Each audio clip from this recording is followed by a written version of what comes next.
everyone, welcome back to the channel and welcome back to another Expanse reaction video. Today we're going to be watching, reviewing, and reacting to Season 4, Episode 8 of The Expanse.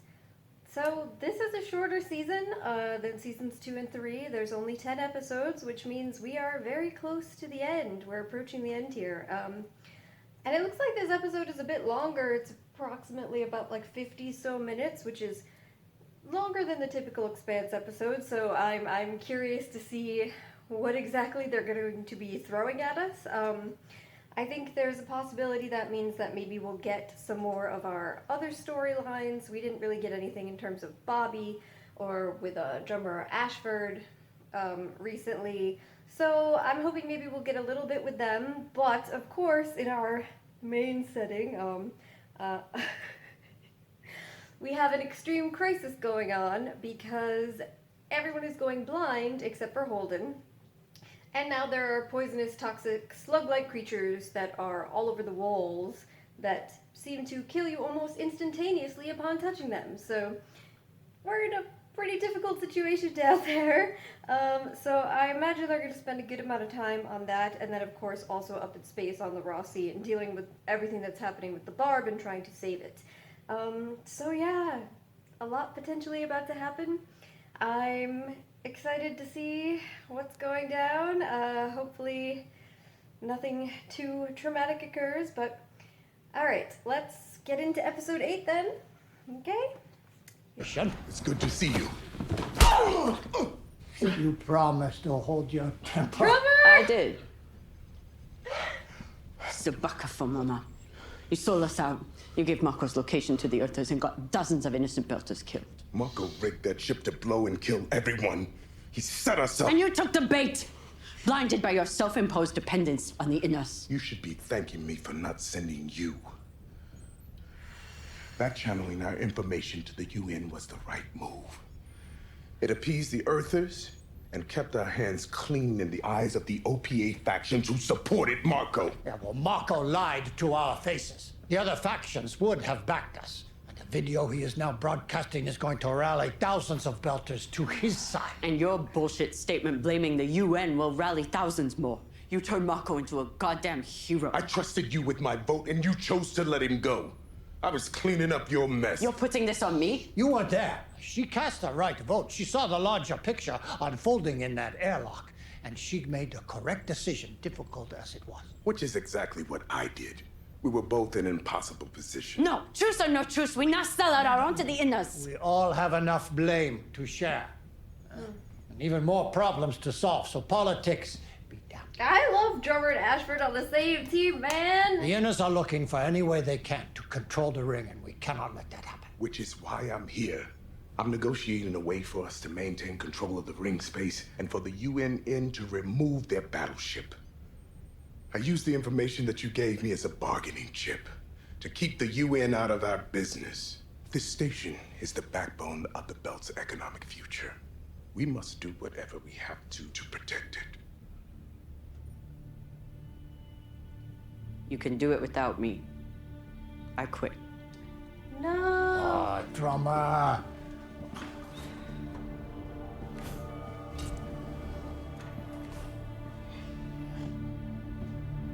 Amos.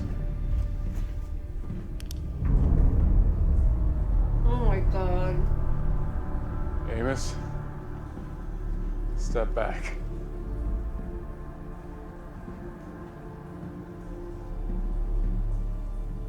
Listen to me.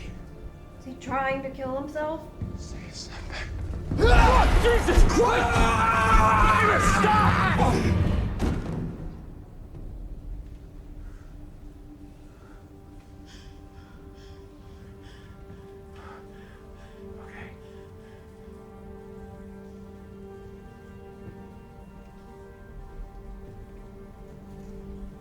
Oh god.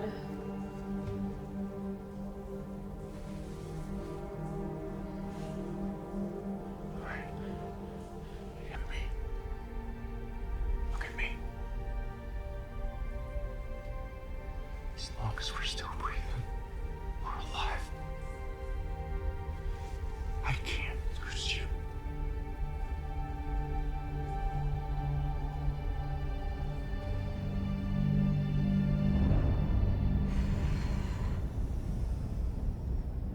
That was quite the moment. Oh my god. He was trying to kill himself.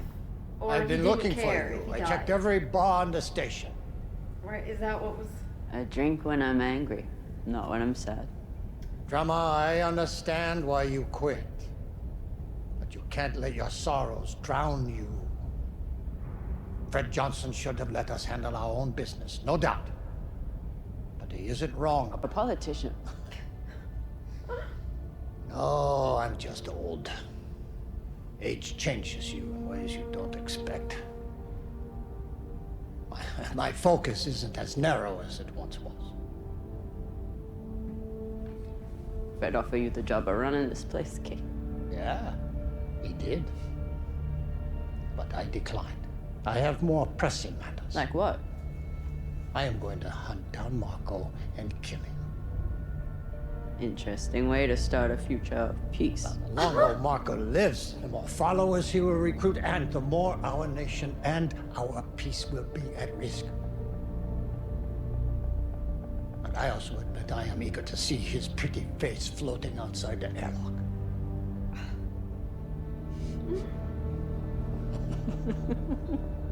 I see age hasn't changed everything.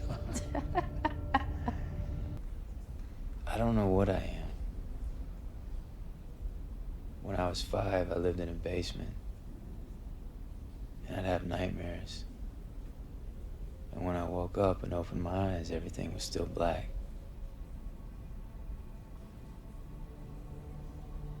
That's when they came in.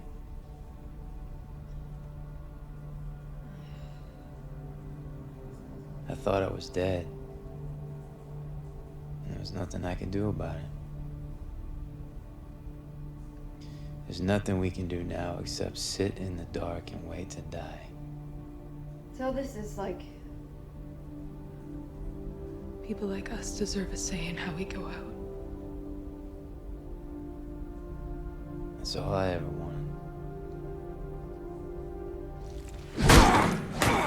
God. So he was thinking of trying to die because he can't stand...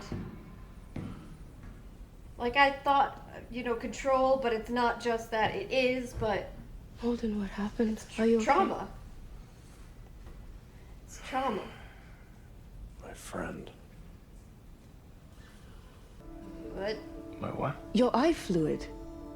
What can we do to find out? No! No! No! No! No! He's gonna put a needle in his eye. I This is can't. the I'm not only gonna be way. able to We watch only this. need I a am little not gonna fluid be to able. analyze. Just don't go in too far. Good safety tip. I'm not gonna be able to watch this, guys. Oh god, how am I gonna know when it's over? I'm serious. Like, I can't. Oh god, I cannot deal with eye stuff. I cannot. All right, I got some. Good. Okay, put this sample in the machine. So it's over? So, okay. Alright, that was How long fast. do you think it's Oh, gonna okay. take until... I didn't see it. I think I'm okay. That was quick. Is that a good or a bad sign? I don't know. What does this mean, doctor? You have precancerous cells that could become life-threatening if not treated. Well, I already knew that. I was irradiated on Amos, so I'm full of oncocytals.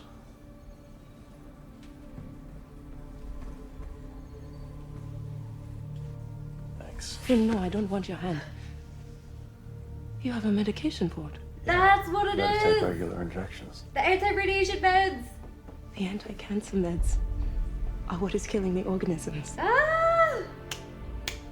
That's what's making me immune? It has to be the abnormality we're looking for.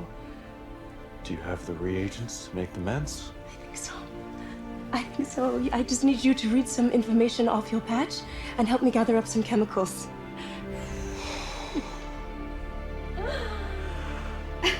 It's been a while since I've seen you smile. Scene.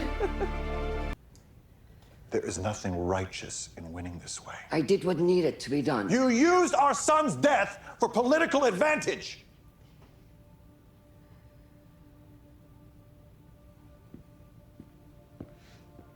What I said about Charnapol, that wasn't a lie.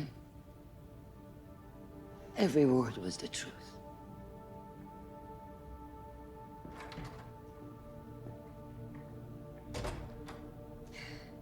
he doesn't care if it was the truth anymore. He thought she was having a genuine moment. And it turns out it was calculated. It's not. It's bad. I mean, I get that she's legitimately afraid about colonization. She thinks it's the wrong choice. Miller! Miller! Where the hell have you been? Yes. Where have you been?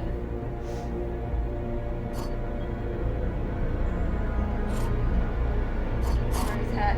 Why is he changing clothes?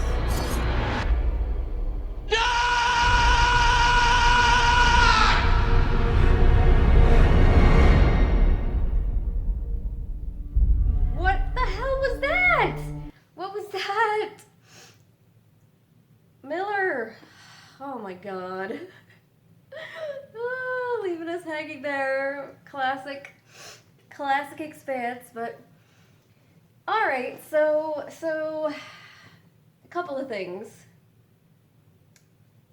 I think the first thing that I have to just bring up is the Miller thing, because I just saw that and I don't really know what in the world is happening, but okay, so first of all, Miller disappeared way back near the beginning of the season after he got Holden to remove that root, which led to all of these structures basically waking up, which led to all of the dramatic environmental changes on the planet and everyone being trapped in space, unable to move, you know, basically Miller set all that in motion and then he disappeared. And Holden's been saying repeatedly, you know, I don't know what to do. I don't know if he's even on our side anymore.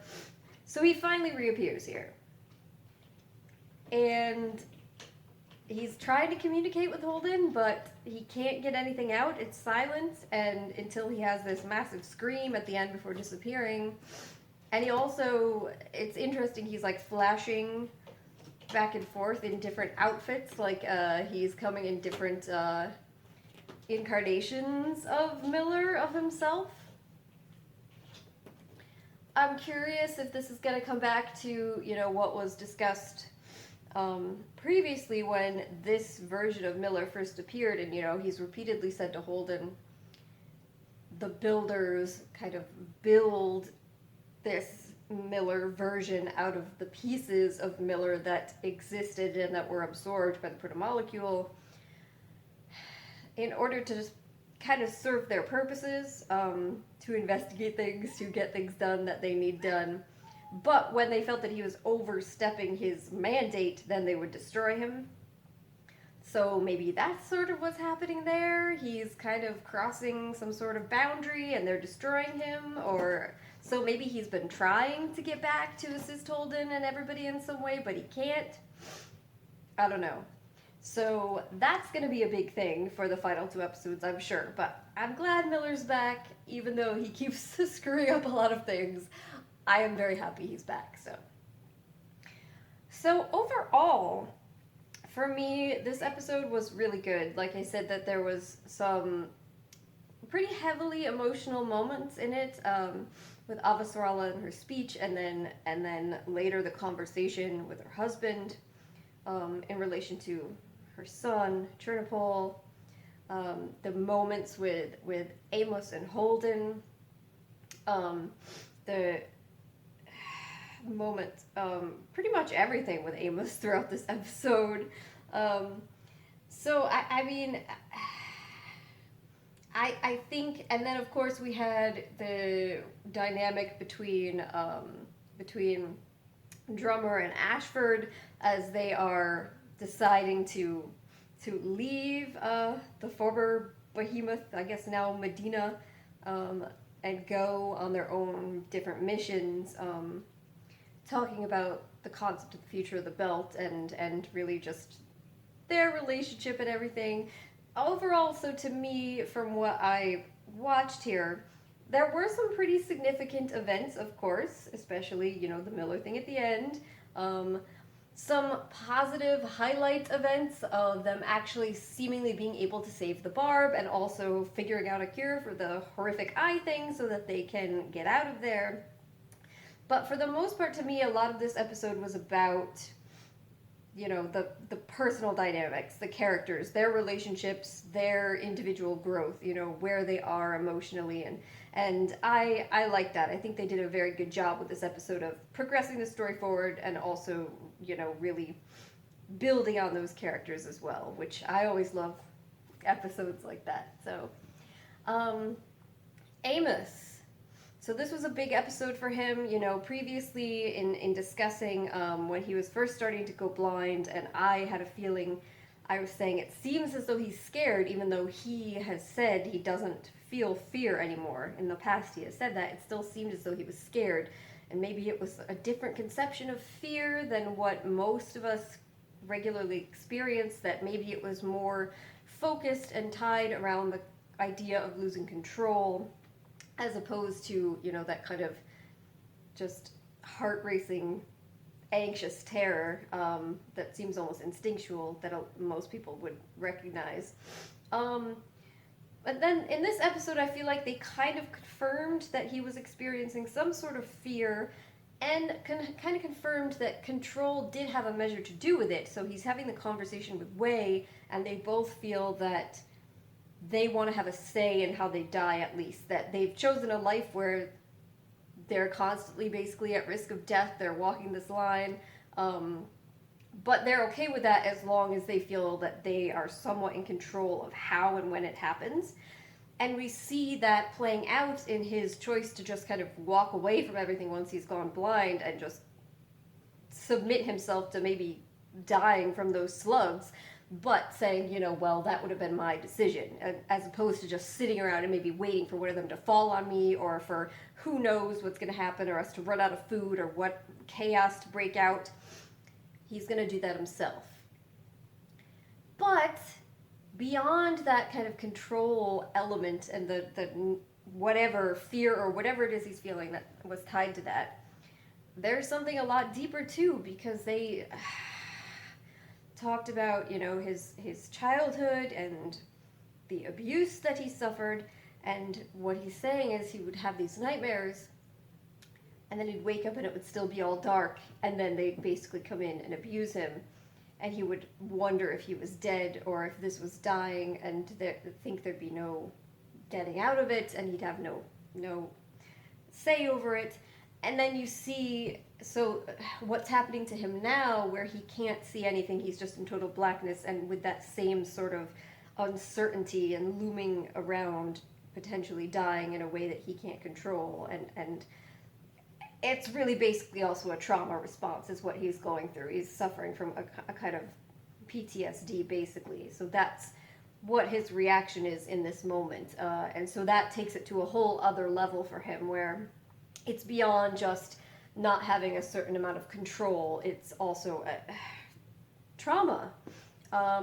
And I think that really makes a lot of sense, because I was even sort of conflicted in last episode when I was talking about the whole control concept, because in the past, you know, even though Amos is someone who likes to be in control of what's happening to him, in the past he's also kind of been willing to cede control. We know he's willing to give away any sort of decision-making powers and control to someone that he chooses to follow.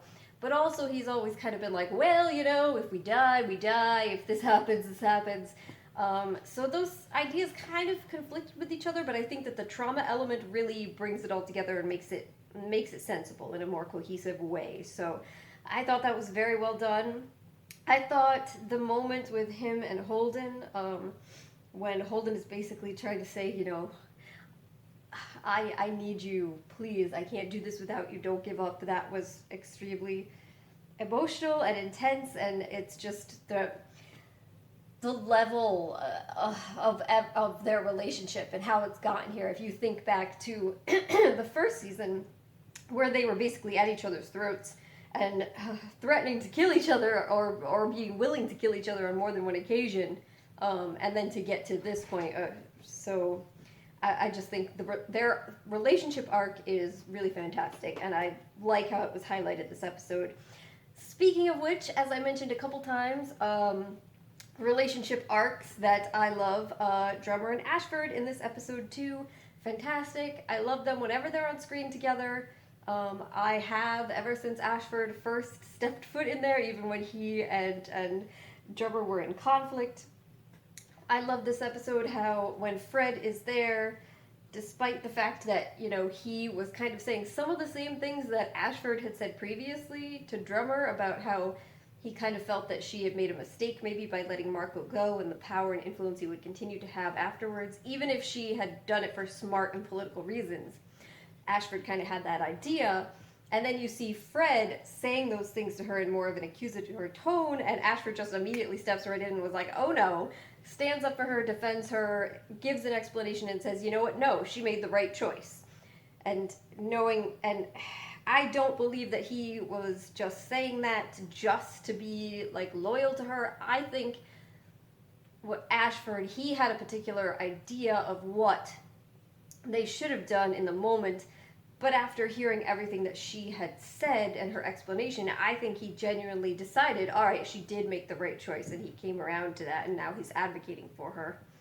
I just thought it was fantastic. And then I loved their subsequent conversations too, and as always, their discussions about the future of the belt and what they need to do. I love that he's going out to try and hunt down Marco. Like I said during the episode, I agree with his argument overall, and Drummer was laughing about it, but you can tell, you know, she kind of does too, that if you want a future, a way forward, for the belt that is not built on violence, first you have to get rid of the kind of revolutionary terrorist sort of figures that are willing to utilize violence and tremendous amounts of it for their own ends. You've got to get rid of the violent people before you can get rid of the violence altogether. And he's a kind of fitting person to go out on that mission. Like I said, I wish that she had went with him because I like their dynamic and I want to see more of it. But at the same time, I also think there's some sense to what she was saying as well. The entire time we've known her on the show, she's been working under the authority, you know, of Fred mostly, but also with Anderson Dawes kind of looming in the background as this figure from when she was younger. And you know, even when she was captain of the Behemoth, she still had kind of the weight of that and their expectations, and that they were in charge of her. She had that holding her down. And so she's kind of saying, you know, no, as much as it makes me sad or breaks my heart to leave here, and, you know, as much as I'd kind of like to go out there and maybe hunt Marco with you, I'm going to try and make my own way for the first time. And so I think that's exciting and interesting, and I'm hoping that that means that we'll see her doing that, because, you know, certain characters like Prax, you know, they go off their own and they don't come back, so I'm hoping that's not going to happen. That would make me upset, but yeah, I really thoroughly enjoyed that part of the episode as well. The Bobby stuff, I feel like, is really still more kind of building, but the central component of what was happening with her this episode really revolves around something we talked about kind of previously and people have mentioned, the idea that Mars is fundamentally changed forever, and by the discovery of the new worlds through the ring. And, you know, as, what's his name? Isai, I think, right? As he was saying to her, people on Mars, why are they going to want to stay here and just terraform on this really difficult to inhabit planet with the idea that maybe my grandchildren or great-great-grandchildren will have a terraformed and beautiful planet to live on? Why are they going to do that when there's the options out there for new worlds that maybe can already give them what they're looking for and can give them more work opportunities, a different kind of future, their life not fully planned out for them, not necessarily a life of complete sacrifice for Mars, which a lot of people have basically endured their whole lives there. Yeah, and what he was saying about the scientists too, you know, as we see with the scientists are very enthusiastic and excited about the idea of actually getting to experience this stuff firsthand. So what are they going to prefer to do? Go travel to a completely new world and investigate a completely new ecosystem and maybe other species and contact with alien life forms? Are they going to want to do that, or are they going to want to stay and terraform Mars? It's obviously not the terraforming. So, I mean, I think that it's really significant and interesting for the world or universe of the Expanse as a whole. What is this going to mean if Mars is completely fundamentally changing? So you have the belt turning into this completely different sort of political system group, and then you have Mars completely changing and going in a different direction too. So, I mean, obviously there's only a couple episodes left this season, so I don't imagine that's going to be anything other than a kind of wait in the background of Bobby's story for now. But I'm wondering if that's going to be a pretty significant theme in coming seasons. So I think that's interesting and be curious for more about that. And then, of course, the other big thing this episode was Avasarala and getting repeatedly called out for kind of playing political games, doing whatever she can to try and win, even if it's costing, you know, the lives of Marines, or if it leads to her using the story of her son's horrible death in order to get sympathy points, or leaking information she knows will scare people, even though she's previously said she just doesn't want to scare people. So she's kind of going down all these roads where she's making choices, political choices, that maybe she would have considered crass and not who she wanted to be previously. But at the same time, I do kind of feel like, despite everyone else getting so kind of pissed off at her, and despite the idea that it seems different, I kind of feel like underneath it all, it really isn't, right? It really isn't different from who she is, because she genuinely believes that going through the ring and colonizing, or trying to colonize all these other planets, is a terrible and dangerous idea, and that Earth should not be doing it. Humans in general should not be doing it. And she genuinely believes that she's protecting Earth and doing what's best for Earth by trying to make sure that she remains in power, because that's the only way she can try and shape the situation so that they aren't going out and colonizing, right? She knows if Nancy Gao wins, they're going to be colonizing. It's going to be an open door policy, basically, for going out there. And she thinks that's wrong and dangerous for all of humanity, especially Earth. And she's always been, you know, Earth first. Do whatever you have to do to protect people, even if that means sacrificing things myself, even if it means making morally difficult choices. So in that sense, I don't really feel like this is a huge departure for her. She's willing to now just play politics in kind of a gross way for the sake of that. But it's not, I don't feel like it really is that it's just because she, you know, her husband was talking about her pride, or that she wants to retain power just for the sake of it. It's more that she, maybe, it is tied to her pride in the sense that she thinks only I can protect everyone, but it's not as though she's doing it just because she wants the power. It's because she thinks that she's the only one that can protect people, basically. So, I mean, it doesn't sound great, but again, I just don't think it's that out of line with her character. But all that being said, especially the thing with her son and the way that she kind of coldly and calculatedly put on that performance, which seemed very genuine, and yes, maybe she truly felt those things deep down, but it was a plan, and that I can understand why her husband would be just so horrified by that. So obviously I think that's going to have some serious repercussions. She's found a way, it seems, to sort of turn the political situation around for her when she was in a very bad spot last episode. But at what cost in terms of, you know, her relationships, especially with her husband, so. Alright, so that was a lot. We've got 2 episodes left and a lot of things to kind of figure out, you know, what are they going to do on Elis now that they're able to kind of go up to the surface, especially because Mercury is still plotting to just blow people up, so. And then Miller is back, and what does that mean? So I'm excited to see what the rest of the season has in store, but I'm going to wrap this video up here. So thank you very much, everybody, for joining me today, and hopefully I will see you next time. Bye!